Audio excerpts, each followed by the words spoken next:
Welcome back. This is Retirement News Online. One of the biggest fears people have about retirement isn't the stock market, it's running out of money. And they actually fear that, according to data, more than death itself. Now, you've worked your whole life to build your savings, but how do you make sure it lasts as long as you do?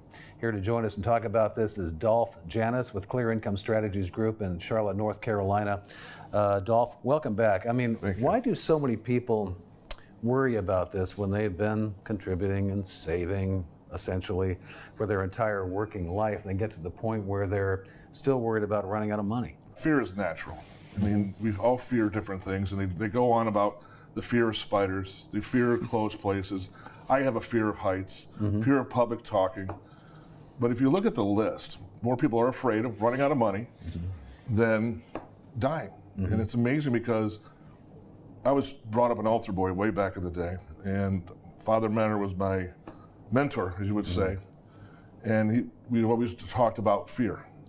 And he goes, every moment you're upset, you're lonely, angry, depressed, is a moment of happiness you're taking away from yourself. And every moment you fear something and do nothing about it is a moment of escalation in heart rate you're going to increase on yourself. And I don't know if you've ever seen the movie The Replacements with the left-handed guy, whatever, you were talking about fear. And when I'm talking to clients, I'm like, don't get caught in this, the quicksand effect. And the quicksand effect is you make one mistake and things, you start sinking. Then you start making another mistake, and before you know it, you're in over your head because you're in a quicksand.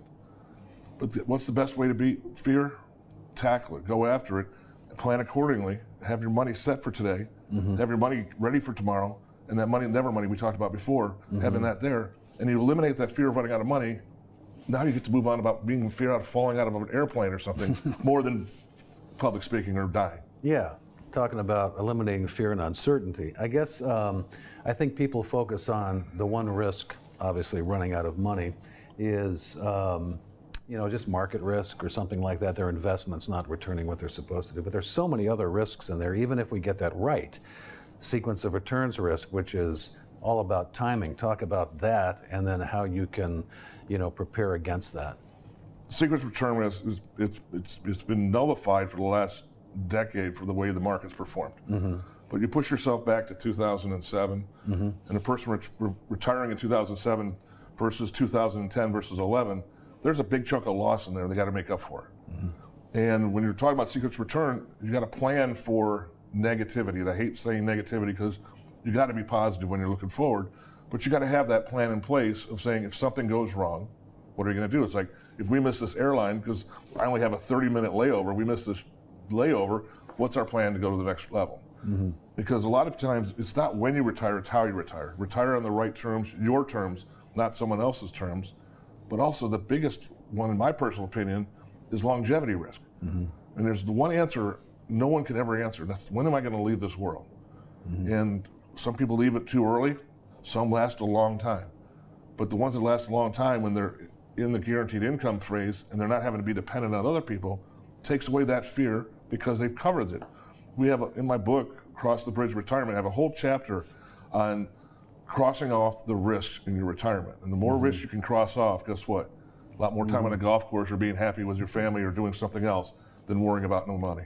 Yeah, and some of the risks that I think a lot of people don't even consider policy risk. I mean, we've seen this with tax law changing.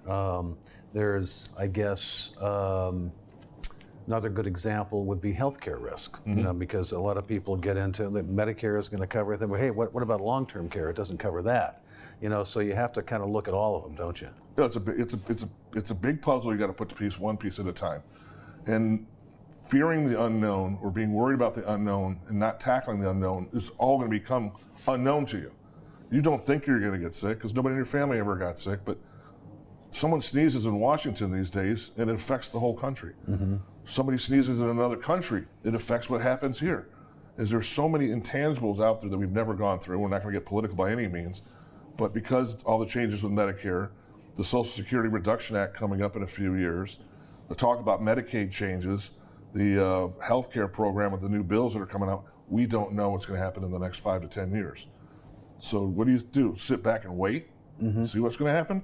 Or you start making your plan now and say, hey, long-term care costs are out of this roof, but there are plans out there that you can include long-term care costs at a minimal price to your budget, and now you're covered there as well. Yeah. Again, checking off the things one at a time. You got to approach every single one of them, Scott. And I think a lot of people, in closing too, so obviously social media is where a lot of people spend a lot of their time these days, and there's sort of this echo chamber in there of ideas and misinformation, because I think the latest data was that 45% of people in the boomer age group feel like Social Security will not be around for them. And that's just probably not true, because what happened, the government usually fixes things at the last minute at some level. Now, there might be a reduction in benefits for some people, but it's probably, they'll be means tested, and if you got a stimulus check, you're probably not going to be affected. But on the other hand, I mean, we're spending a lot of time having to counteract what people think is going on that's not really going on, and they're making decisions based on misinformation and water cooler talk. Does that make sense? Oh, I couldn't agree with you more, because social media is, and this AI generation that we're living in now, is like, is this AI or is this actually someone talking? Then you have all these influencers out there, and it's like every influencer has a different way of telling you something. And this is my favorite thing I talk about every time I do public speaking or whatever. Everything in this world has a beginning, a middle, and an end. You and I sitting here today, that's the beginning. Whatever our conversation is the middle, and then the ending. What is the news media, the social media, the news outlets showing you? They're showing you what they want to see. They're showing a little piece of a big puzzle. If they're only showing you this, and then people love being scared. They love negativity right now. I mean, you see two people arguing, instead of trying to break up the argument, you pull your phone out and you want to record it because you want to post it. You want to be the first one out there. Is that fixing the problem? No, that's enhancing the problem. And if you look at your retirement portfolio, look at it from beginning to middle end. How are you going to handle that whole thing? And show the whole picture. Don't just show what they want to see. So obviously, working with an advisor like you is a big part of achieving what we find as money that doesn't run out in retirement. He's Dolph Janis with Clear Income Strategies Group in Charlotte, North Carolina. And thank you for watching Retirement News Online. You can find us at retirementnewsonline.com.